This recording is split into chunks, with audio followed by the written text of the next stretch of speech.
This angle isn't. Stuffle should be in the shot there. Good afternoon, Toasty. Hello. Harry Zef. Twitch. J Cam.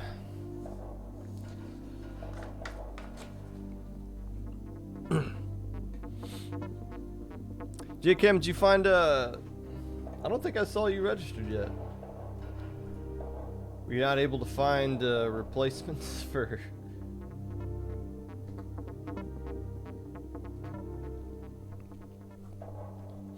Barry and Mel? The other podcasts? Come on now. I'm the original. A lot of imitators.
Whoa.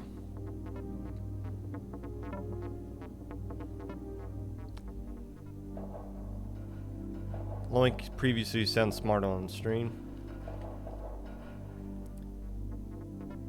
How do I avoid getting bullied? I don't avoid getting bullied by my teammates. Are you kidding me? There is the title. Hold on. Can I show this without doxing anything? Probably not. Yeah, I can't do it without doxing anything. But the title of our team talk chat is called Anti-Bald Chat. And I didn't name it that. You mean, how do I keep my teammates from bullying me? That's the only thing they do is bully me. Look at Haya's Twitter. The only time Haya tweets anything that actually gets likes is when he's making fun of me. When they don't bully you, Popcast, please. Please. I play a video game where I get carried by my teammates that are half my age. Of course they carry me.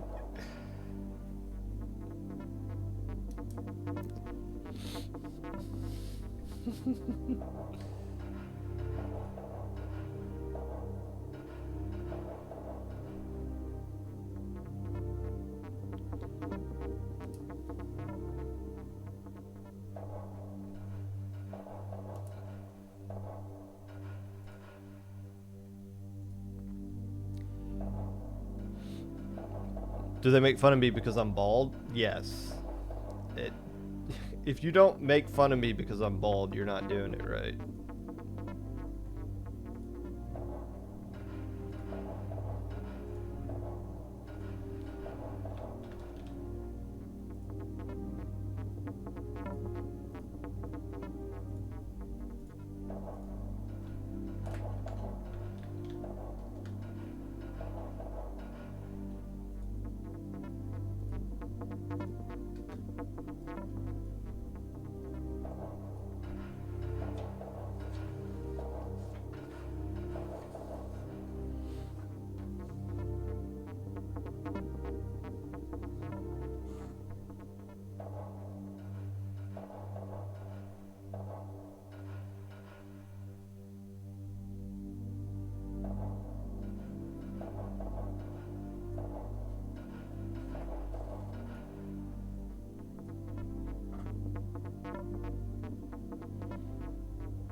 What do we have here?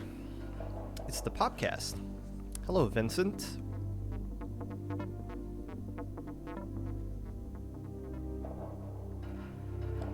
Missing class for the Popcast. You know,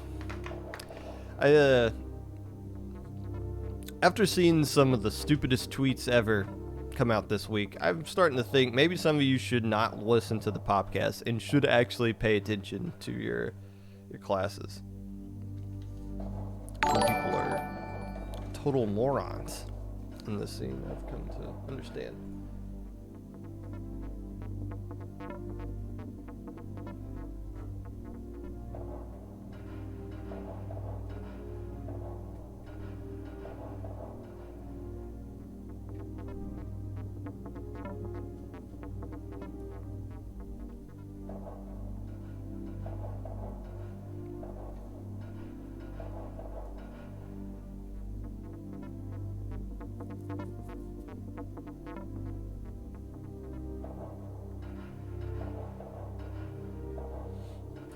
Christmas break starts next week, that's right.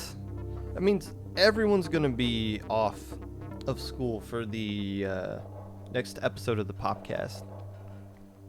Episode number 91. 91. I gotta start figuring out what I'm gonna do for the 100th episode of the Popcast.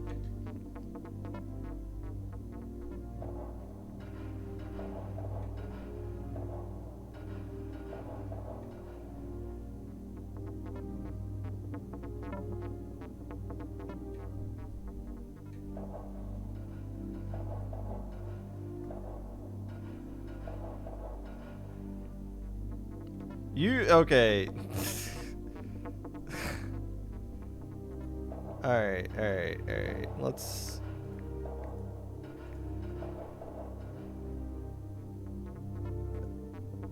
Hold on. No.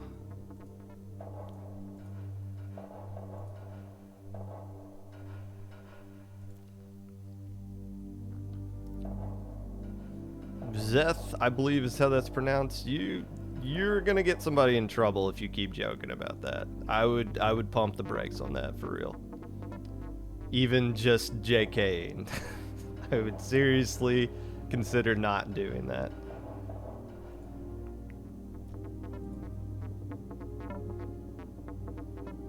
Just some friendly advice there.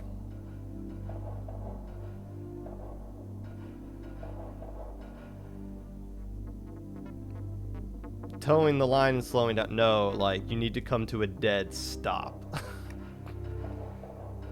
Like, don't, like, you're gonna get some punishment dealt out to some people.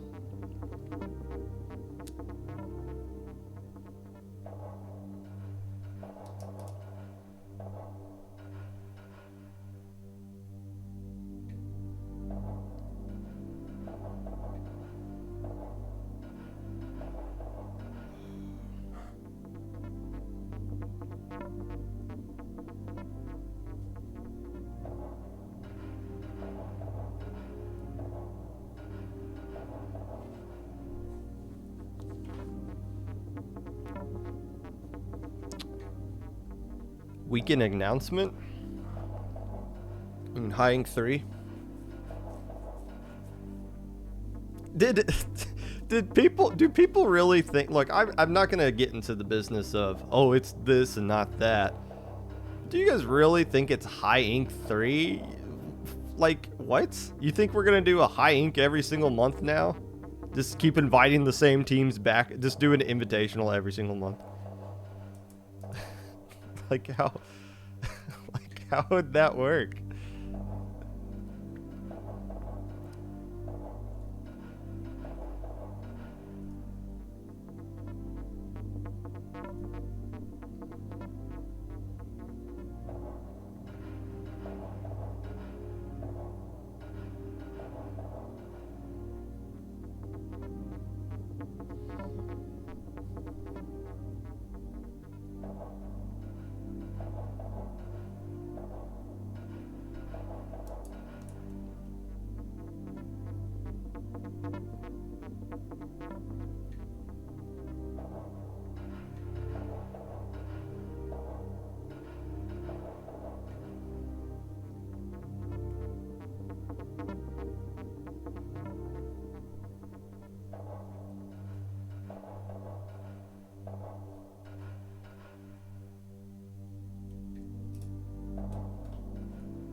Popcast's just a hater? JPEG, you are the number one person who would lose their mind if there was a High Inc. 3 next month. If there was a High Inc. 3 next month, people would, it'd be very obvious based off of how angry your tweets are for that day. Or for that week.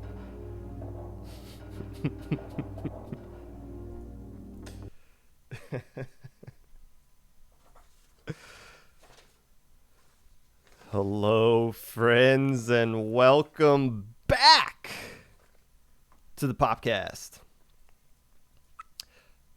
Whenever you're listening to this, whether it be live or a VOD, Twitch or YouTube, while you are rewatching old clips on the Wiggly Phantom's Twitter account, graphing your year based off of how many hours you have played Splatoon each month, getting the Ace Attorney bot to recreate the same conversation on Twitter over and over again. Whatever it is that you're doing right now, I appreciate you taking the time out of your day to listen to this. Unless I don't. That's a key tip, by the way, for those of you trying to become up-and-coming Splatoon podcasters. Never appreciate your audience. Never thank them. Do nothing but scold and insult them. They love it. They keep coming back.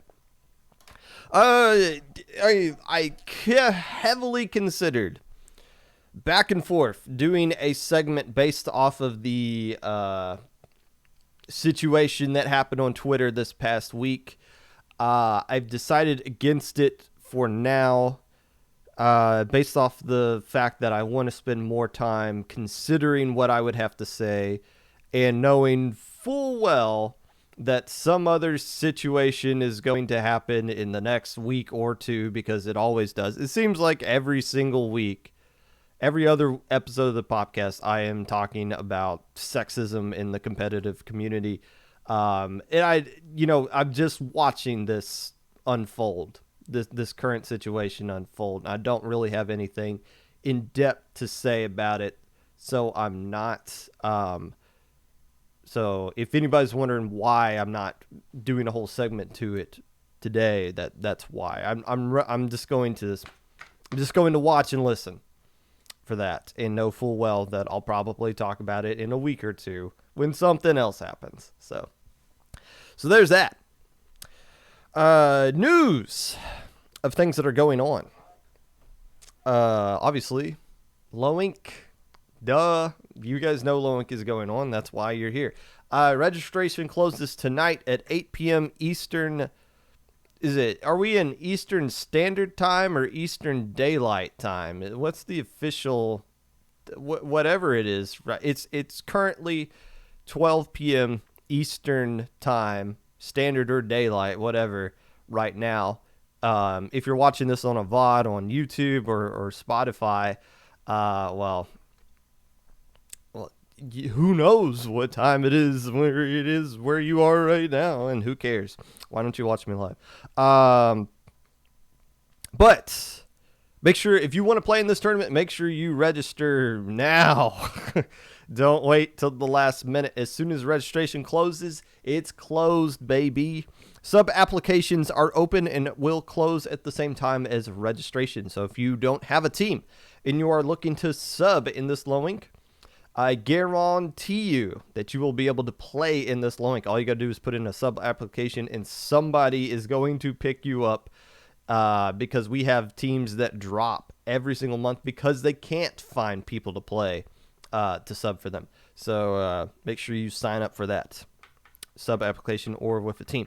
If you have already signed up with your team, double and triple check with your stupid teammates to make sure that everybody is able to play. So many times, it boggles my mind how many of these teams roll in 8-player deep and still have to drop. Like, you can't get any combination of 4 of those 8 players to play in this tournament. Make sure everyone is available to play this on your roster. And if somebody isn't, find yourself a substitute now. And don't wait to where you have to pick someone from the sub channel. Go find a sub that isn't in the sub channel, someone you actually want to sub for you, and add them to your roster right now. If you have 8 slots on your roster, guys, no reason not to load it up with all 8 players just to be on the safe side. Trust me. When I played in low ink, I loaded it with a couple people who might not, we didn't want to play, but if it came down to a situation where somebody's internet goes out or somebody got grounded or whatever, this rage quit, whatever, we had somebody we could emergency ping to just come in and just be a body so that we could complete a set. Do your best. We see teams drop so many times. If you guys want a gamma bracket, y'all better not drop. I'm going to tell you that right now.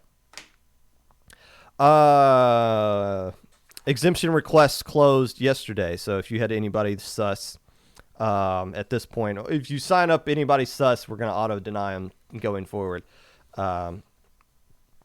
So you had your opportunity. I believe we actually approved an exemption request this time around. We had a streak where we just denied pretty much every single request, but we've actually gotten some requests the last couple of months where we're like, yeah, you have some results that prove that you're at the low ink skill level, come back on in. All good. So that's refreshing to see. I hate telling people no over and over again, but you get some of the stupid... Did a Div 2 player put in an exemption request? Like, a Div 2 player this season put in an exemption request. And it's like, are you kidding me? Well, I never played...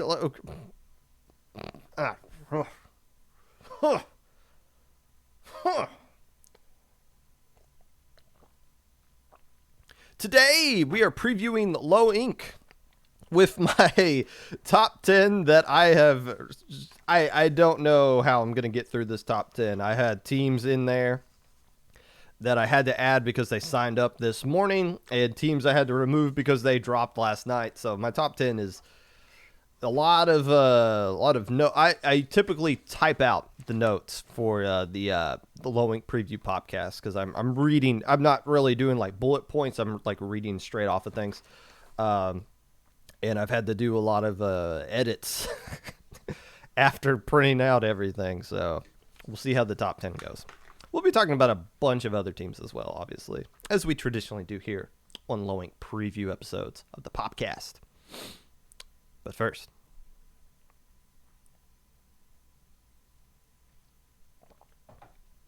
well, Wednesday sucked on Twitter, didn't it? And why? What caused the firestorm on Wednesday? All the nonsense of people getting butthurt about a junior player being nominated for +1. That's a symptom, right? What is the actual issue? What is the actual problem? Not the symptom, but the actual problem. Well, it's what happened on Tuesday on Twitter. The most wholesome, favoritist team of all time announced that they were disbanding. The Wiggly Phantoms are no more. The Wiggles have ceased. The Phantom has... I don't know. Phantoms are dead, right? What is a Phantom? I'm pretty sure a Phantom's just like a spirit. So maybe they've been put to rest. I don't know. Dang it! The Wiggly Phantoms disbanded. Dang it! That sucks. That really sucks. Man. Now, I knew this was real from the jump. When I saw that tweet, I'm pretty sure they faked disbanding before off of the tweets that they put out. But I knew from the jump that this was real. I've had some conversations with Jub, and it was kind of everyone kind of knew they were recruiting anyways, or that they had lost a significant number of players to where they had to add a lot more to keep it going. And I knew like some plans that they had to try to keep it going a little bit longer. But yeah, when I saw that tweet, I was like, okay, I think they're done. I'm pretty sure this is legit. Obviously, you saw a ton of people outpouring support and love and just talking about all the great things that the Wiggly Phantoms have brought forward. Because this was everybody's favorite team, mine included. I mean, there's no secret to that. I'm allowed. Look, yes, I am a head tournament organizer. I am also a commentator. To sit here and say that I am not biased in any situation is a straight on lie. Any TO and any commentator will tell you. Now, you don't want to come across as biased in your decision making and in your commentary, but to sit here and say that in the back of our minds there's not certain teams we root for, that'd be a lie. That I know for a fact other TOs would say the same thing if they were truly honest. And, if we're truly honest, there's several teams you gotta root against. Now, again, you fair. Even if you don't like a team, you are fair to them in your commentary and in your organizing of your tournaments, with as far as like the rules that you uphold and things like that. But I'll tell you, not just in low ink, but in several instances when I'm commentating a set, there are some teams that I just absolutely hate. And I hope to God that they just get obliterated on stream. Now, if they win, and there's been several teams I've hated that have won matches that I've commentated, and I've given them the fair kind of props that they deserve for winning said set. I've never been salty about a team winning a match that I've commentated, but there have been times in the back of my mind where I'm just like, yeah, screw those kids. I'm glad they got destroyed, and I got to commentate it.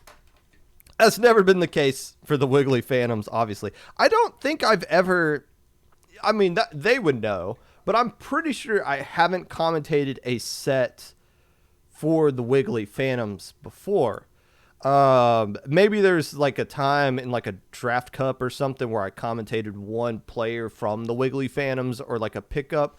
Actually, I know I've commentated Jim when the big Cheez-It team made a deep run on, I believe, the October Low Ink, that pickup team. But I don't think I've ever done the Wiggly Phantoms, a match with the Wiggly Phantoms straight up. And, to be fair, that would be pretty weird, right? What I've always thought this. We all wanted to see the Wiggly Phantoms win Low Ink. Like, that would be the climax of all climax. Like the ultimate hero story there. But in my mind, I'm like, that would be so unfair to whoever they would have to play against in that grand finals. You know it? I mean, think about it. Everybody would be rooting against you if you played against the Wiggly Phantoms on stream. Everyone would be rooting against you. And if you won, you would have been the ultimate villain. The story would not have been that you won Low Ink. The story would have been the Wiggly Phantoms lost. That would have been the major headline. And that sucks for whoever would have been put in that situation. But who knows? I mean, they did pretty good. They made Alpha Bracket a couple of times. I haven't gone back and looked at their best results. Instead, I went back and looked at their worst one to see where they came from. And this is why you love the Wiggly Phantom so much, right? Because it's you. It's the ultimate success story. Anybody could be the Wiggly Phantoms if you have one person who is an absolute god at editing videos. But take that out. Anybody could be the Wiggly Phantoms, right? The first time they played in a tournament in a Low Ink, July of 2020. Where they went a whopping 2-4 with their only 2 wins coming against some teams called Splash Moon and Assorted Exotic Fruit Stand. Okay, that's some notable wins. I'm sure the Wiggly Phantoms took those 2 teams just put their heads up on their mantelpiece. We beat Assorted Exotic Fruit Stand. Who else could say that? Destiny Troops never beat Assorted Exotic Fruit Stand. That is a fact. So that's something they have over my team. My team did play the Wiggly Phantoms once in an SOS, and we beat that ass silly. Unfortunately, I wasn't a part of that, so that's probably why. But they went from going 2-4 in that instance to moving on to Little Squid League, the invitational that took place back in February, and they won that, beating Booyah X in a grand finals 3-0. I know they won this because I had Mr. Sneckerino, the episode after that where I recapped the Little Squid League Invitational and had them on to the Popcast. Back when I thought the Popcast was going to be more of me interviewing teams pretty much every single episode until I realized that's a lot of work. But when the Wiggly Phantoms won a tournament, I was like, oh, this is going to be ratings gold if I can get one of those guys on, because we all love the Wiggly Phantoms, right? So it was good to see them grow from being a 2-4 team in Lowink to winning a Little Squid League, an invitational no less, to winning a beta bracket. They won a beta bracket at one point and did consistently make it to, or not consistently, but were threatening to make alpha brackets going forward from that. So that's that's the ultimate success story. You teams that are going 2-4 in Lowink right now, you teams are going 1-5. Your hopes are to make a gamma bracket. You would love to win a Little Squid League. You would absolutely die for a chance to win a beta bracket. It gets lost on us, right? Especially those of you like me and in chat that are in mid-level, whatever the hell that is. It's like we're banned from Lowink. We've been banned from Lowink for a long time, or we won Lowink. It was something we accomplished. So it's anybody else that accomplishes it, it's like, okay, well, we already did that. But it gets lost on you. You forget about where you were, right? I remember Destiny Troops, when we were that Div 6 team, back when Div 7 was the worst div, and we were going like 1-4 in our Ludi group, you know? And I remember those days. I remember going 2-3 in Lowink back when there was only 5 rounds of Swiss. I remember that. And I remember this feeling of growing and what it meant to when you actually flipped the script and you became a team people started to talk about. The Wiggly Phantoms were a team people started to talk about, not just because of the funny videos that they made, but because they earned it outright on the field of play. And anybody would love to be in that situation. Now, they've gone, though. They've left us. They basically, it's the cute girl you've been dating for a year who finally said, it's not working out. It's not you, it's me. And they're gone. But here's the thing, though. If you're wondering how we get past this, I'm going to tell you. First off, when you get dumped by a team like the Wiggly Phantoms, there's 2 things you got to do. Number 1, pretend you never cared to begin with. Wiggly who? What is a Wiggly Phantom? I don't know you. I don't care. I was going to dump you first anyways. B, you find a rebound team. So the number 1 team you loved is gone. Immediately go and find somebody else to replace them. That's the best way. That's how we're going to get the Wiggly Phantoms back. We got to make them jealous. We got to quickly forget about them and move on to somebody else. So who is going to be the official favorite heartthrob of the low-level scene? Who is the new team that we can all gravitate to and put all of our hope and energy into that'll make the Wiggly Phantoms so jealous that they'll come back? A couple of candidates. I got 3 for you. Number 1, or I guess not in any particular order, although I do have a number 1 team. It is not the team I just said number 1 for.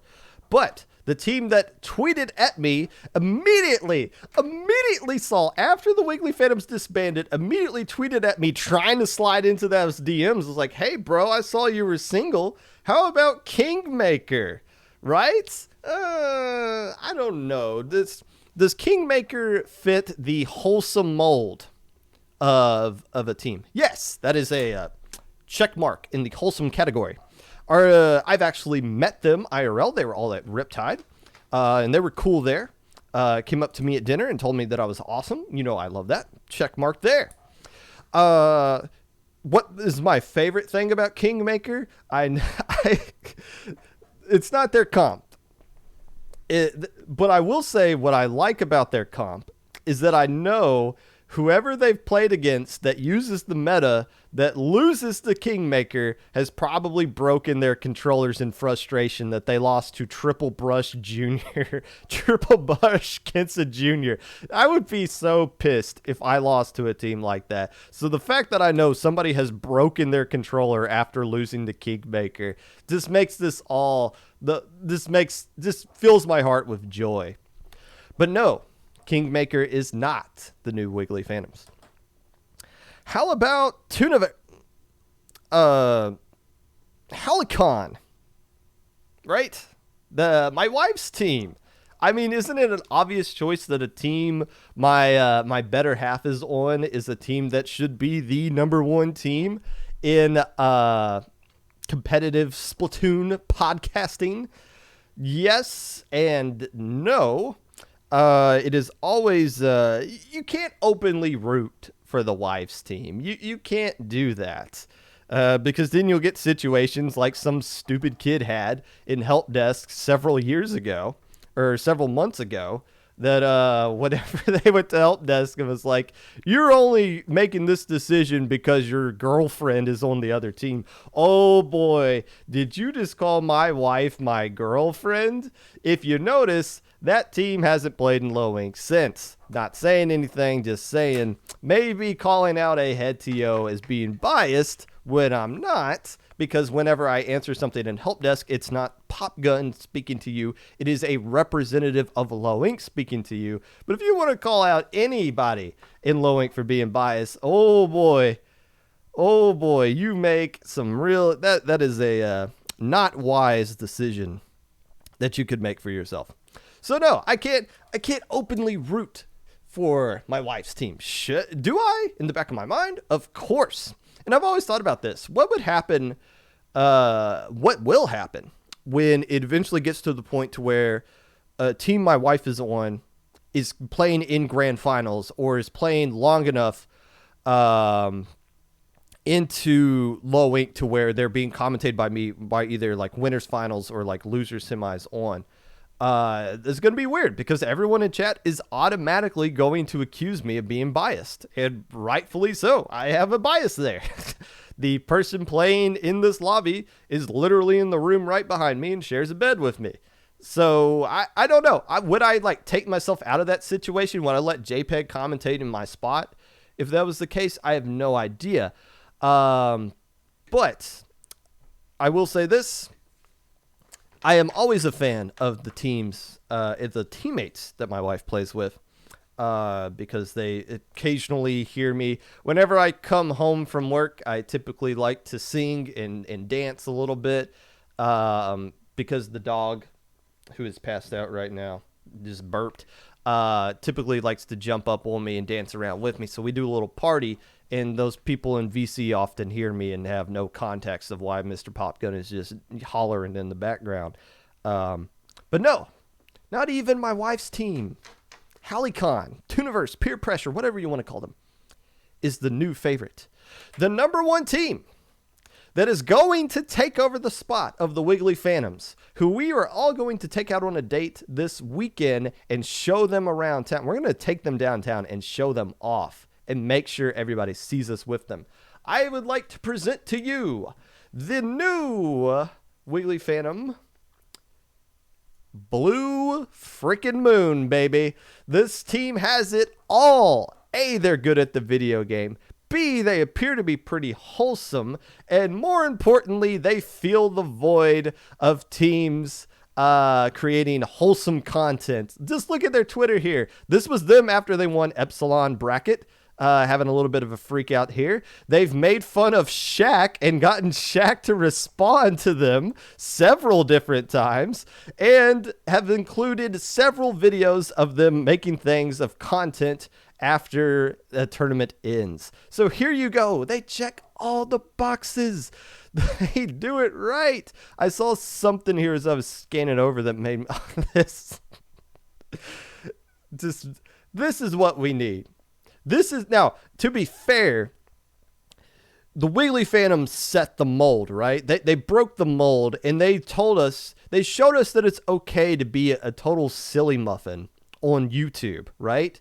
If it wasn't for the Wiggly Phantoms, we can't have things like Blue Moon. We can't have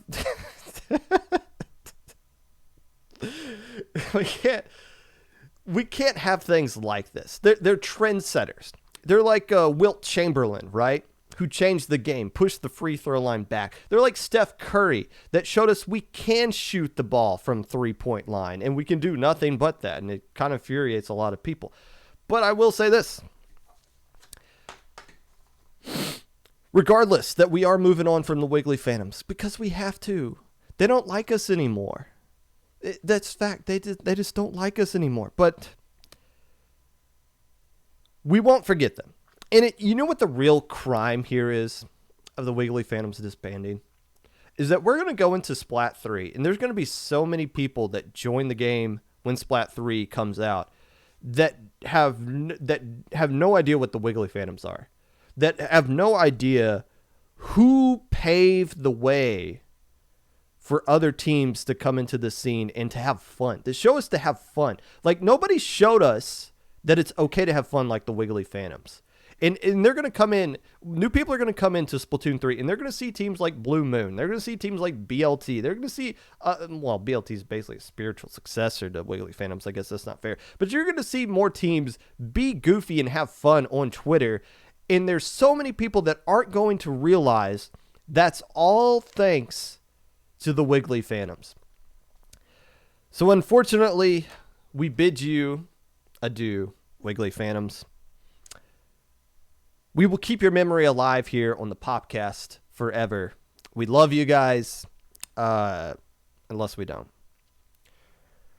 Brr, brr, brr. Brr, brr, brr. All right, listen to that.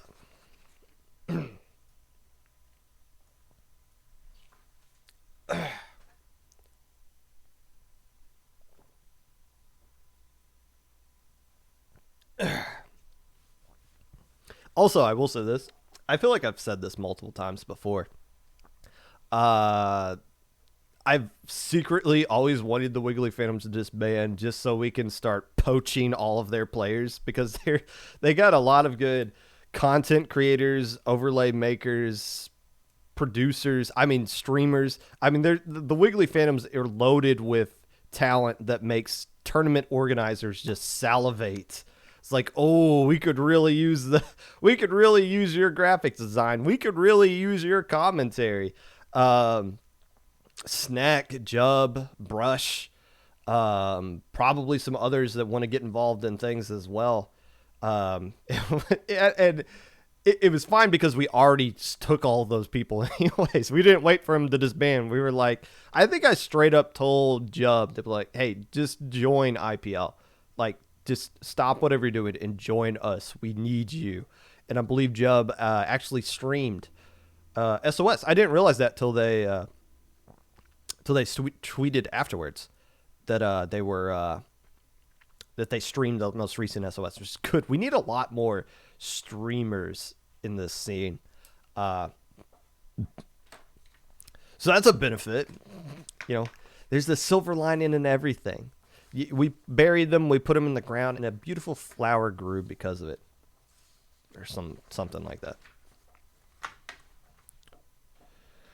Low Ink! Let's talk about this. The tournament the Wiggly Phantoms went playing never again. We're looking at about the same number of teams that we had last month. I'm fine with that, honestly. Just one. Now, we need what? We need 65 teams to force 2 Swiss groups. We might get there. Well, no, we'll definitely get past that number at some point today. The problem is a lot of you are going to drop because you're not going to get your subs today. You're not going to beef up your rosters today, and you're going to be totally caught off guard when your teammates don't wake up in time tomorrow, and you're going to have to drop. So that will push us below. I think we'll end up, by the time we hit go live on the bracket, Swiss bracket or whatever, I think we're going to be below these 64, which is fine, totally fine. One Swiss group is all right with me. Would I like to have more teams? Yes. Are we going to make a a big push for more teams next month. Yeah, I didn't want to make it. There's like a promotion I had in mind that I wanted to do, but also I didn't want to like try to. Yeah, the girls duo cups going on at the same time. You want people that want to play in that as well. So I didn't want to like do a huge push this month, but we'll definitely make a push at that next month. But the number of teams that we get, whatever the number it is, should be fine. Will we get a gamma bracket out of it? I don't know. That's obviously not a decision that's going to be made here on the Popcast, but I did speak last time about how we looked. I think we got to the point on Sunday where there was only one team left that we could have put into gamma bracket due to all the drops, and that last team was like the bottom team on through Saturday. You're talking about a team that's like 0-6 or 1-5 or something like that, and it's like you shouldn't be playing in gamma bracket if you just finished on Saturday. So who knows if there'll be a gamma bracket or not this time around. It depends entirely on what the numbers are. And obviously conversations that we need to have as a staff, but I wouldn't care if gamma got axed this month. Honestly, I wouldn't care. Gamma bracket shouldn't be something you just lucked into. It should be something you still kind of earned. Now, there's always teams that end up in gamma bracket. They're like, I didn't want gamma bracket. I wanted alpha. And it's like, well, win your game, sweetheart. I don't know what to tell you. But there's always a lot of teams. There's more teams that are excited to be in gamma bracket, that are excited that they earn gamma bracket. There was a time when we were having 100+ teams where making gamma bracket meant something. Like you were excited just to qualify for Sunday. It shouldn't be something that you just get just because, well, there's nobody else. So we'll look into that as a staff. That's definitely just something I wanted to point out because I did talk about it last month. The question is, though, am I more excited about this low ink tournament, or am I excited to finally tell you guys what the announcement's going to be? Now, some of you in chat know what the announcement is, and you need to shut the hell up forever until it actually gets announced. But I'll say this. It's something I've hinted at for a long time, and it's something that I'm going to devote a good chunk of time to on the next episode of the Popcast. Just kind of mentioning it, just because it's something. I don't know. I shouldn't be like hinting at what it is, but I will say everyone that is watching the Popcast right now is going to be very excited about it. the Popcast too. For those of you, just out of curiosity, who honestly think there's a low ink 2, what would a low ink 2 look like? I mean, if you renumbered our tournaments like other organizations, well, like SOS numbers themselves, what would we'd be on like 34 or 35, right? So what high ink 2 or low ink 2 would be something completely different. Mid-level low ink. Well, wouldn't that just be mid ink? Medium ink.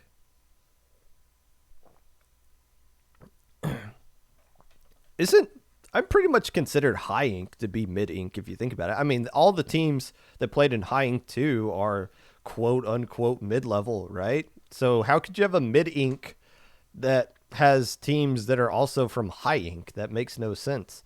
Would it mid ink be something like beta bracket teams on up?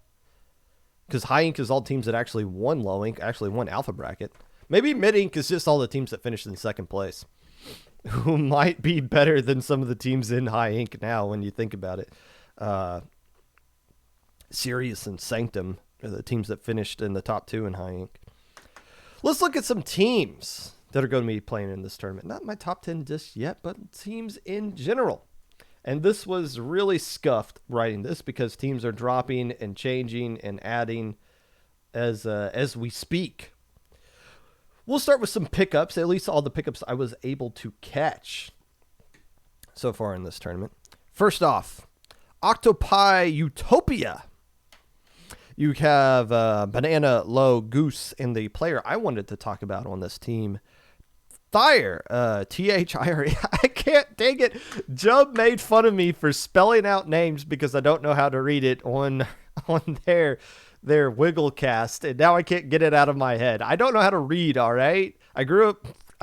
Growing up in Kentucky is a legit handicap, all right? You wouldn't know unless it happened to you. It's like one of the worst education states in the history of the universe.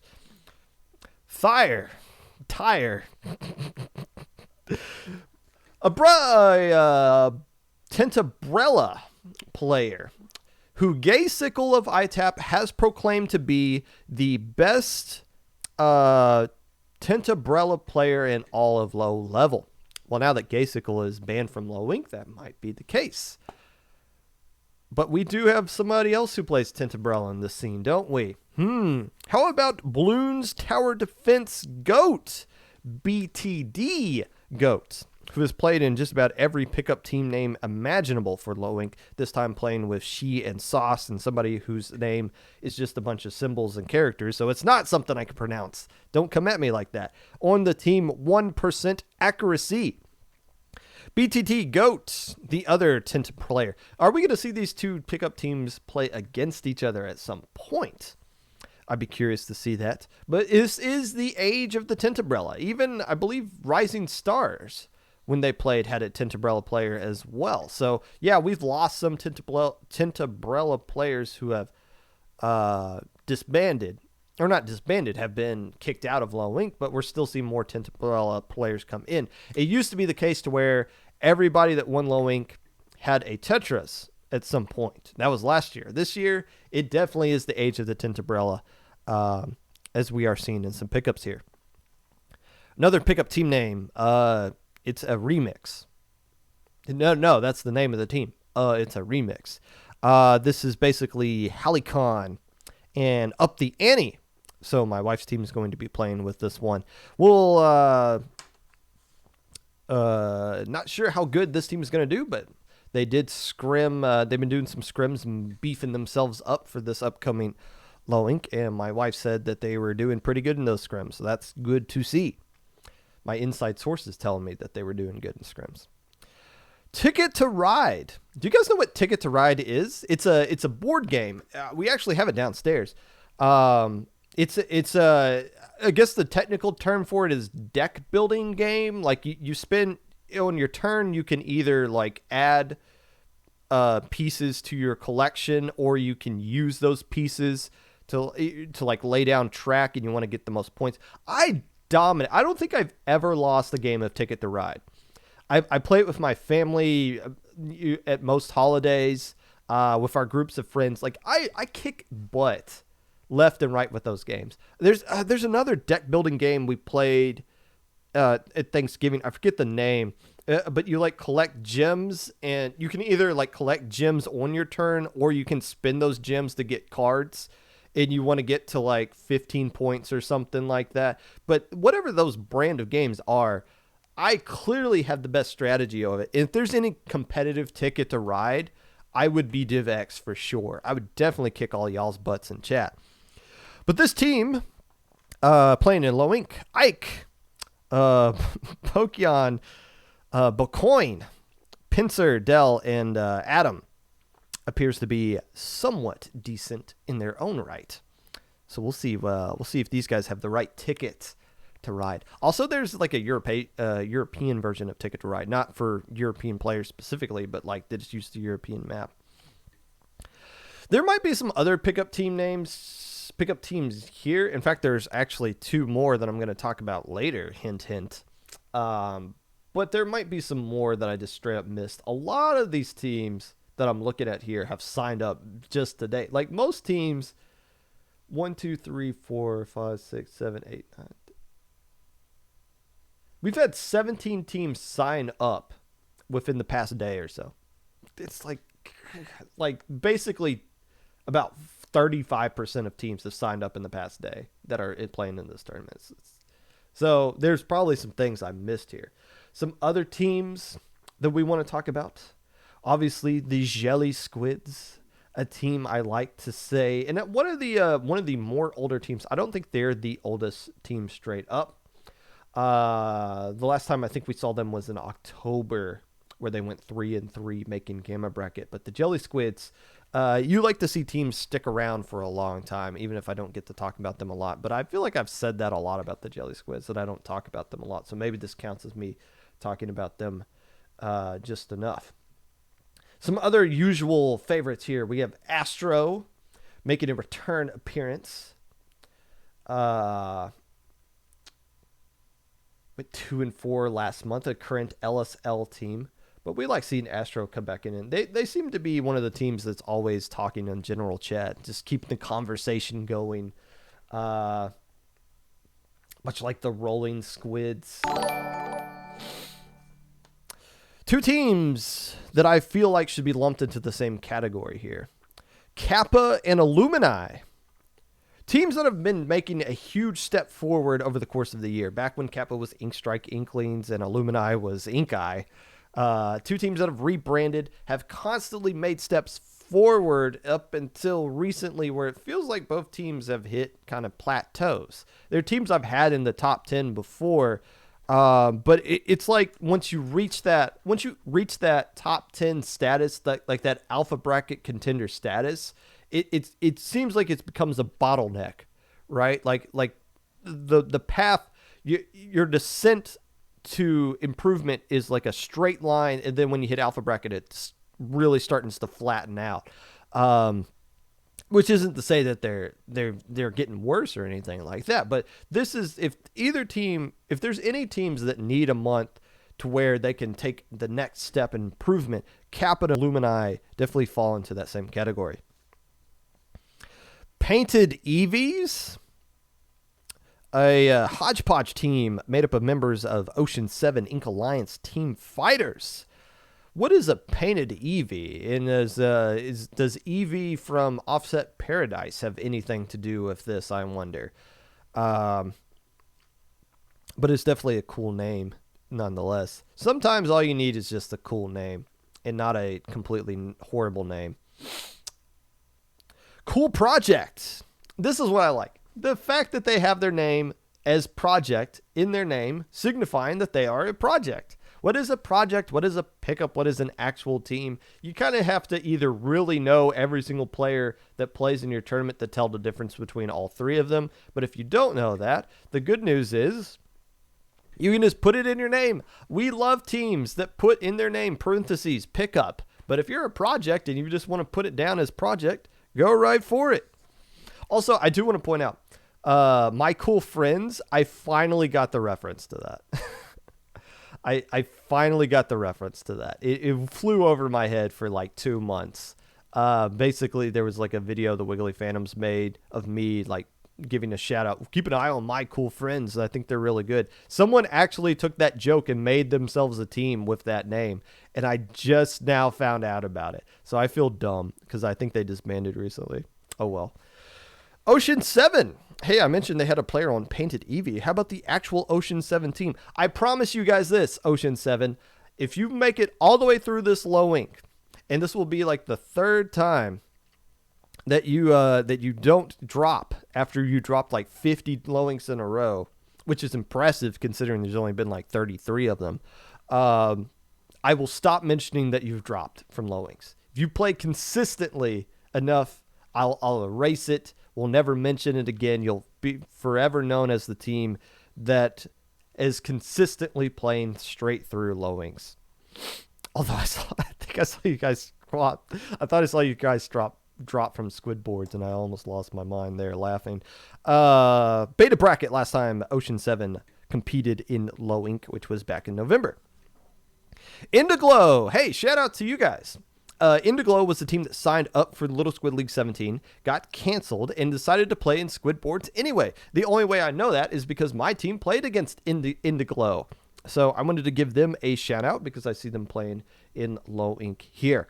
Hats off to you, Indiglow. Good luck this upcoming weekend. Squid Killers deserves a pat on the head because they spent forever in the pending category. Basically, the entire month since the tournament went live, they registered but didn't have a full roster, so they were stuck in pending, and they have finally, over the course of the month, have found that last player and are now officially registered for Low Ink. Thank you, Squid Killers.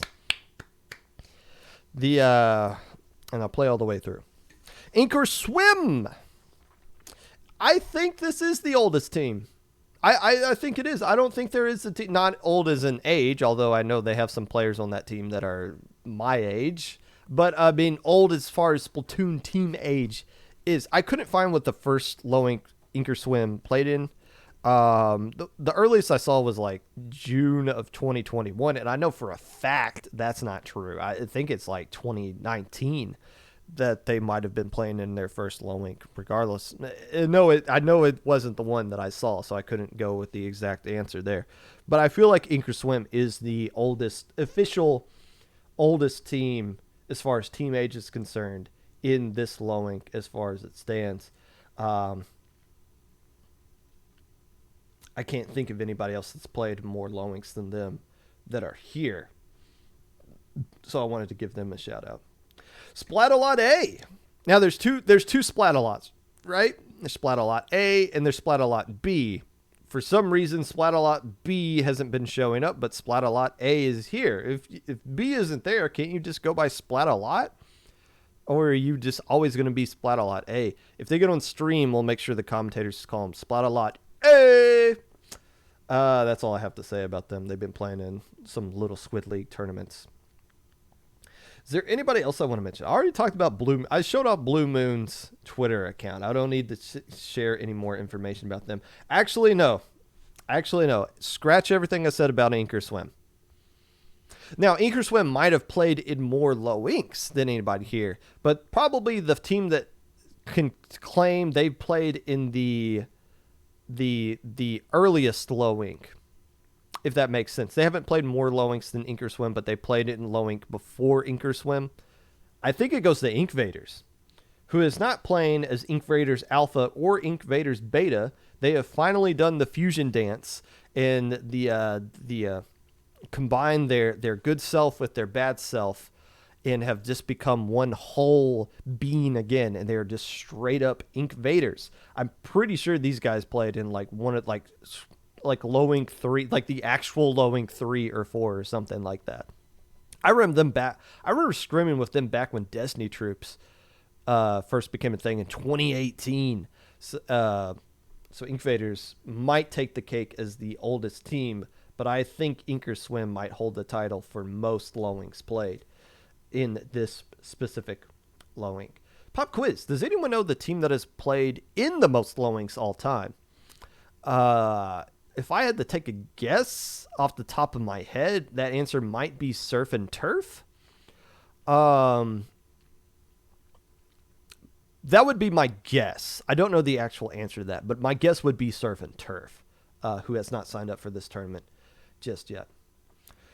I believe that's all the teams that I want to talk about at this time.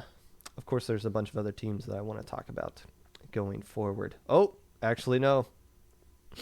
A team somebody suggested to be my new favorite team, the Sleepy Seals, has signed up for this tournament. The Sleepy Seals, they went 3-3 in October, but whatever div they're in, I think they're in Div 6 of Ludi. I looked at them last night.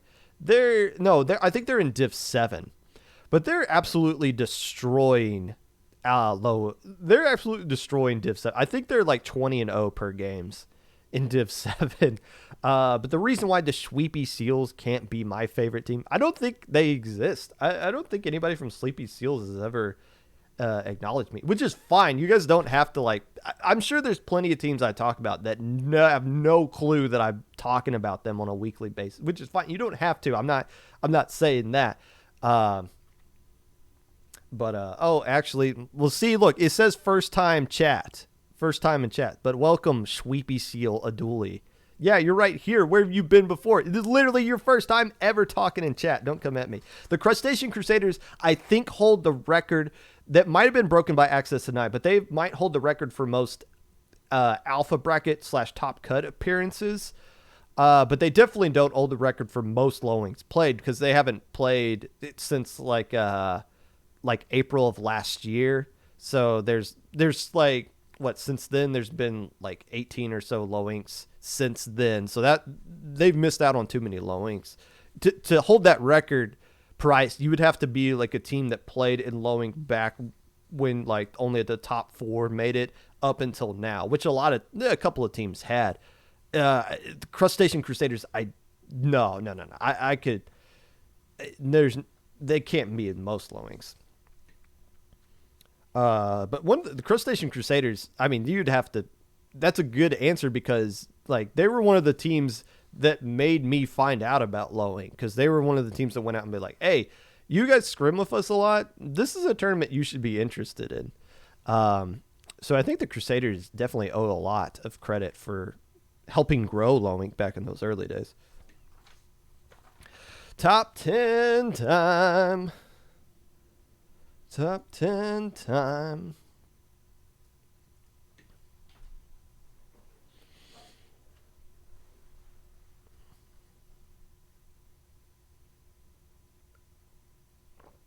Honorable mentions. First off, Shiver Me Inklings, the Pirates. A team that I've had very high in my top 10 before. Kind of like Illumini, Kappa, kind of, peaked and then kind of plateaued a little bit. But the Pirates finally have got something positive going into their direction, making top cut in the most recent Minnow Cup, a good step up in the right direction. Let's see them pop off and make Alpha Bracket again, and I'll put them back in the top 10. Kingmaker. I want to put Kingmaker in my top 10. I wanted to do it last month. I was hesitant. I wanted to do it this month because they're destroying their Ludi group except for Snowfall, who 5-0'd them, but everybody else they've been beaten up in Div 5. I can't, though, because, yes, they won Gamma Bracket, but the reason they were in Gamma Bracket last month was because they went 2-4 in Swiss, and I can't put them in the top 10 yet, but I do know they're capable of being Alpha Bracket. We all know that. I think it's just a matter of the comp they play, who they get matched up with. Inker Swim obviously solved them or figured out a way to beat them. But teams like Access Denied didn't. So it's just a matter of who can figure out how to beat that brush comp first. And I think Kingmaker just got fed the wrong teams in that Swiss, but still, top 10 caliber. But I need to see them make Alpha Bracket first before I feel comfortable put them up there. The other team in my honorable mention, and this is a pickup, Orb Secant, which I now know what that term means. I knew what that term meant 12 years ago when I had to use it in high school. But I've relearned it because all of you made fun of me for that. It's not second, it's Secant. Jim Knox and 57747. I think this is basically the Cheez-It team that finished tied for 5th or 4th. I think they finished in 4th place in that October low ink. So why do I have them down here in the honorable mentions and not somewhere in the top 10? Well, it's because I just didn't find out they were a team until I just looked at the sheet this morning and caught it and was like, oh, this team might actually be pretty good for a pickup. So they deserve an honorable mention, but not in the top 10 just yet. Sorry. All right, now bear with me here with this top 10. I've had to remove teams last night. I had to add teams this morning. I did scratch out a lot of these notes, so this might be a little out of order, but we'll get through it here. Let me just scan through this. Number 10's there, number 9. Who's my number 7? Number 7's on the back page. Then we flip back to number 6, 5, 4. Number 3 is there. Number 2 I had to rewrite. Do I even have 10 teams on here? 10, 9. This team is not 9 anymore. They're number 8. 7, 6, 5, 4, 3. I think I only got 9 teams at this point, actually. That can't be right. We took out that team and added in them. Oh, I'm missing this guy here. All right, that's 6. That's 5. I'm glad I did this. Oh, man, this team's going to be at number 3? I guess so. Wow. Yeah, this is going to be a scuff top 10. Let's... yeah, all right. Let's just roll with this.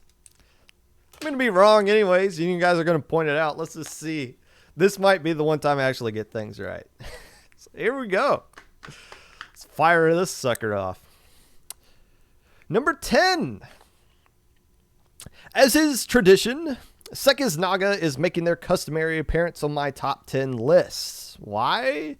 Because they very well might be the best team in this tournament again.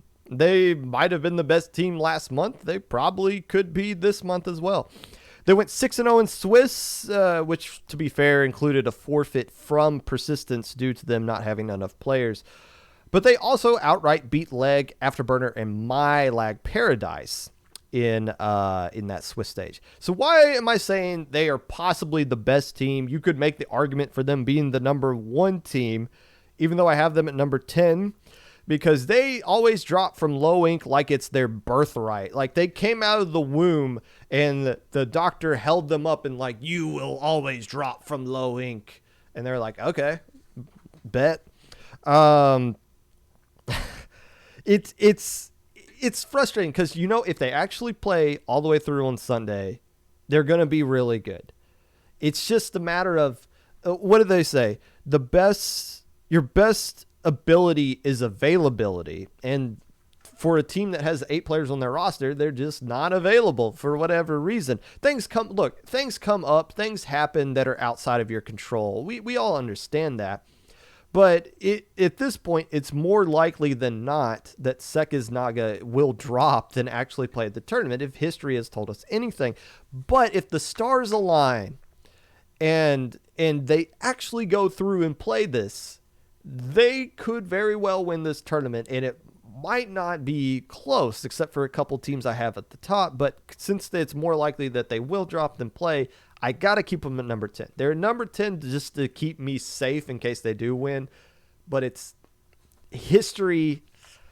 History tells us a lot. Number 9.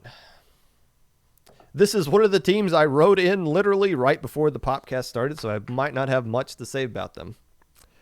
But as I was looking at the Ink Bashers, I was like, oh, right. These guys need to be in the top 10. I mean, they were a good team. The last time we saw them was in October, even though they skipped November. But what did they do in October? Do you guys remember that? They won Beta Bracket. They straight up won Beta Bracket. And winning Beta Bracket is significant. Yeah, you didn't make Alpha Bracket, and that's always the thing I say about teams that don't make Beta Bracket, or that don't make Alphas. Like, well, you got to do better to win, to make it into Alpha Bracket. And, you know, how good you do on Saturday doesn't always translate to Sunday, blah, blah, blah. You've heard me say that 1,000 times. And I initially look at Ink Bashers, and I was like, oh, yeah, I remember those guys. They're pretty good. But then I looked it back into what they accomplished, and I was like, right, these guys are a top 10 team. So that's why I slid them in there last minute at number 9. Number 8. Welcome to the top 10 for the first time ever. Not your, but my Lag Paradise went from being 2-4 to 4-2 with the highest opponent win percentage, securing the number 8 seed in Alpha Bracket, where they finished tied for 5th with key wins over DT, not Destiny Troops, and Inkling Technology at Purdue. A glow-up tourney for a team I only vaguely mentioned in the past because they had a name that included lag in it, and I questioned if they actually lagged or not. Now they have our attention, though. Now, I traditionally don't put teams on this list after popping off in just 1 month when they traditionally have done anything but that. But the factors working in MyLag's favor is that there is a lack of new teams to challenge them just yet. All that they have to do is show that they are just as good as they were last month, And that will be good enough to make them have a return trip to Alpha Bracket, possibly do even better. But this is a show me kind of tournament. Who is My Lag Paradise really? Was last month an outlier, or is it the new standard? We shall see. Number 7. Another team that I added in last minute.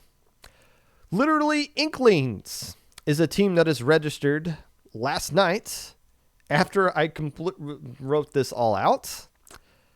Who is Literally Inklings? It is literally feeding.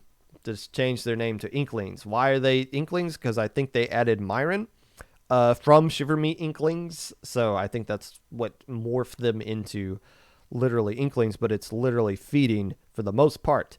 Made top cut in Alpha Bracket, but dropped. Made top cut in November and went to, I believe they went 1 and 2 in top cut in November. But this is another one of those teams where most of their players, the first tournament they played in was that Nintendo tournament, or at least that's what we could find on Battlefy.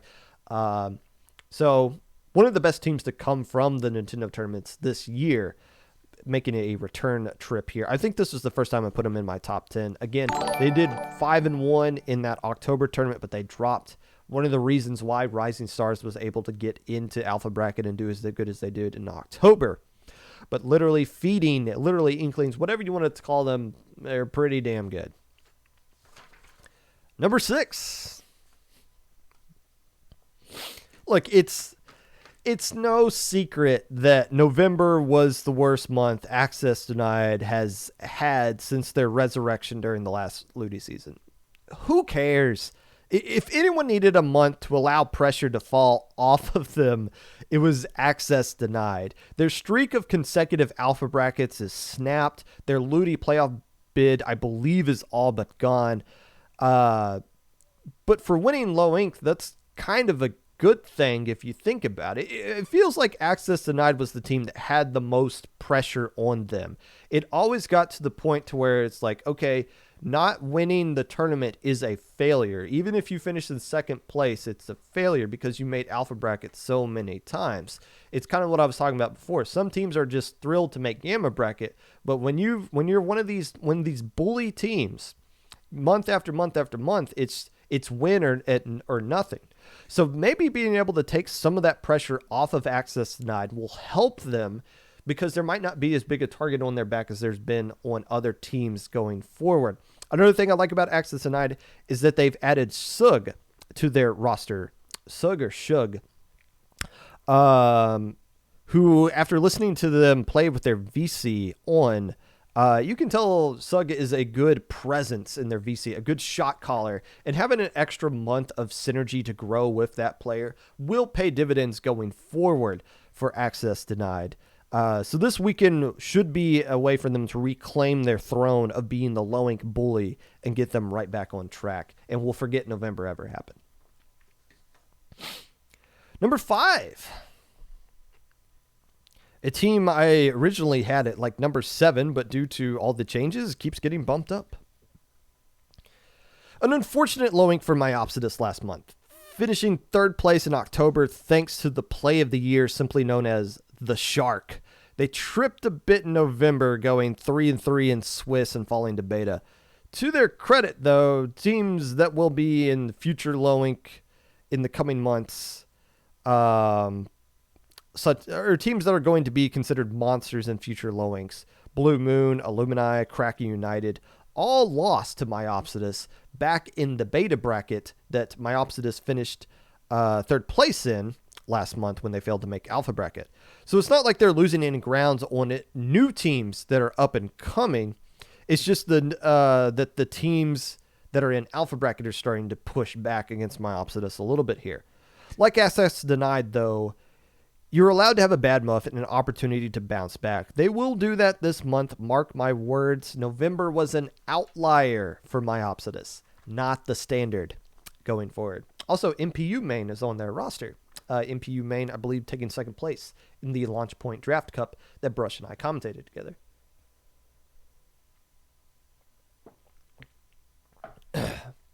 Not your, but my Opsidus. Number 4. How did this team get to number 4? Lois is the best team you have never heard of, unless you are unfortunate enough to play them in their Div 6 Ludi group this season, in which they're just kind of slapping everybody around. But behind every team is a secret, a mystery that when you pull back the curtain, unmask them, you find out who they really are. Lois is actually Nerve. Now, I'll need to refresh your memory on this one, but think back to June of this year, the team that finished in 4th place behind the Fukatsu Angels, Sirius, and Deep Fried, the Deep Fried Octolings. It was Nerve, who is mostly the players that make up this Lois roster. So new name means what? You fly under the radar. Anyone who doesn't listen to the Popcast will have no idea how good these guys actually are when they play against them. Most of you currently listening right now have already forgotten the name of the team I am talking about. And I'm not going to help you rewind the VOD and find it yourself. But I promise you, this team has all the elements you need to win. Experience. They are current. They are in shape, and they don't have the target on their back that traditional name brand alpha bracket teams do. Number 3. And once again, I want to point out, I didn't originally have this team at number 3, but situations happen and teams move up the board because of it. And this is going to sound really dumb because this is a pickup team. This is a pickup team. 2, their name is just an acronym of their roster's IGNs. At least it was until they changed their name. But you know all 4 players on this team. JJGS is what they were known as, and have now renamed themselves Sig's Gig. Jimmy and Gigas from InkSync. Sigurd from not DOS, Dale Sushi, as I found out from his pronunciation, it's DOS. It should be DOS, Sigurd. Come on, man. And Japanda from the Fruit Punch squad that finished 2nd place in May. So you guys should pretty much know. If you don't know who those 4 players are, you're going to be in for a bit of a surprise. Now, I originally didn't have them at number 3. They just keep sliding up this chart here just because of all the jank that's been going on with registration. But I mean, it's fair. You look at this roster, you know how strong some of these players are. You know, a lot of people aren't going to there's probably a whole bunch of people in Splatoon that are going to get their initiation to Sigurd, who might be, I wondered this. I think I hold the title for oldest player to win low ink, oldest individual player to win low ink. I was 29. I was like 29 and 9 months old when I won low ink. Sigurd's in his mid 30s. So if Sigurd wins this, he'll beat that record and it might never be broken again. But you got a mix of age, experience, and some of the best talent we have ever seen in a low ink pickup ever. And you guys know I never put pickup teams here in the top 10. But with a smaller lineup of teams this time around, and 2 pickup teams have already won low ink this year alone, don't be surprised if these competitive Splatoon vets steal one on Sunday. Number 2. This team that I originally had at number 2, to be fair, was Legato. And they would stay at number 2. With all the adjustments they made, would have stayed at number 2 if they actually played. But they tweeted out last night that they were going to have to drop. Fair enough. I still want to give a little bit credit to Legato because they are improving a lot, and I wanted to give them a little shout out here. The actual number 2. I think the Tampa Bay Buccaneers really have the right combination. No, wait, wrong podcast. Number 2 for real. Remember that team Fallen Inc., the Div 8 team from Season 11 that made Top Cut in Middle Cup and Alpha Bracket in Low Ink that they signed up for? They're back, baby, with the new original name of Falling Sharks. What is a falling shark? I I have no idea. It doesn't matter, though. They seem to be picking up right where they left off, though, finishing in second place in Minnow Cup Tower Control before being eliminated by Persistence. Now, the only... There was Tower Control only, and the only reason they made top cut in that tournament was because of that awkward tiebreaker that went into their way over ITAP. But they took it and ran with it and going all the way to grand finals of that tournament. And back when they were making low inks, they were making alpha bracket every stinking single time when they were fallen ink.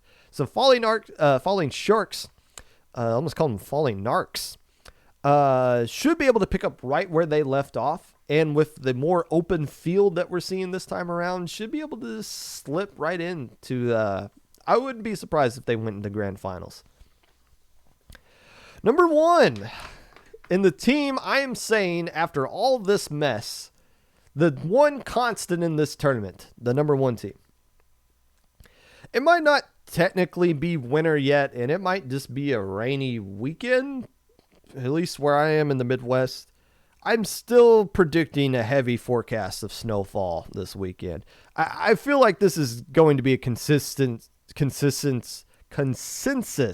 number 1 team on everyone's list. So no real surprise here, but there are a few reasons to be cautious about snowfall. Blah, blah, blah. Silver medal team has only won once the next month in low ink history. Blah, blah, blah. The only team to do it had to make grand finals 3 months in a row, so they even failed. Blah, blah, blah, diddy, blah. You all know that. Snowfall finished in second place last month. Also, when they were playing last month, they went through Sunday with a Div 4 sub, Mr. Sneckerino, who you guys saw the same thing I did on stream because I commentated it. Clearly the best player in the lobby. I'm not sitting here saying Sneck carried them in that tournament, but definitely was the best player in the lobby with that tri-slosher. They can't use that sub because Sneck is banned, and rightfully so. So they won't have that person this time around, but they will have their full Ludi roster that is currently dominating their Div 5 group, going 20-5 per game, including a most recent 5-0 dismissal of Kingmaker, the most anybody else has taken off of them. Aquatic Vanguard and Lumini, and I think they played Access Denied, have taken a grand total at most 2 games. 2 games off of Snowfall. Now, Ludi success doesn't always directly translate to low ink success. Nobody has to beat them 5 times in low ink. You just got to beat them 2 times on Saturday or 3 times on Sunday. We've had a week long preparation in between sets, but there's nobody left in the way to stop Snowfall. There's just not. Now, I saw this in an anime. If you look at somebody's chart, potential, right? Snowfall at their best is unbeatable in this tournament. Snowfall at their worst can be beaten in this tournament, but even if Snowfall plays their absolute worst, they're still better than like 75% of the teams that signed up here. I don't see anybody beating them. And that's usually a bad thing, but if you keep in mind, the only time I correctly predicted a team to win low ink was December of last year. December might be the month where we get it right for a second time. I think Snowfall is going to win this one. That being said, if you'd like to be a part of the podcast in any way, if you don't like where I put your team, and don't expect me to remember where I put any of these teams in this top 10, my goodness, I always start off my Monday episodes with an apology if I feel like it is warranted. Sometimes it is, sometimes it ain't. Sometimes you guys are just butthurt kids either way. But if you like to reach out and be a part of the podcast in any way, unless it's to tell me GG's for something, unless it's, I don't know, just reach out to me and I'll respond if I feel like it. How about that? Twitter, Mr._Popgun, Discord, Popgun, #5882, YouTube at 25Popgun, Twitch at Popgun25, Anchor.fm/Popgun, TikTok, Mr._Popgun, I guess. I'll post a lot more stuff from, I'll clip like basically all of my commentary highlights and post them on my TikTok. account this month, because that's the only way I figured out how to be somewhat successful at TikTok. Is Kiki streaming? Yeah, let's bother Kiki. Good luck this weekend. Make sure you sign up for this tournament. Make sure all your players are good to go. Do not drop from this tournament. Beef up your rosters now. Have an emergency plan in place now so that you don't have to drop from this tournament. Do your best. That's all I can ask of you.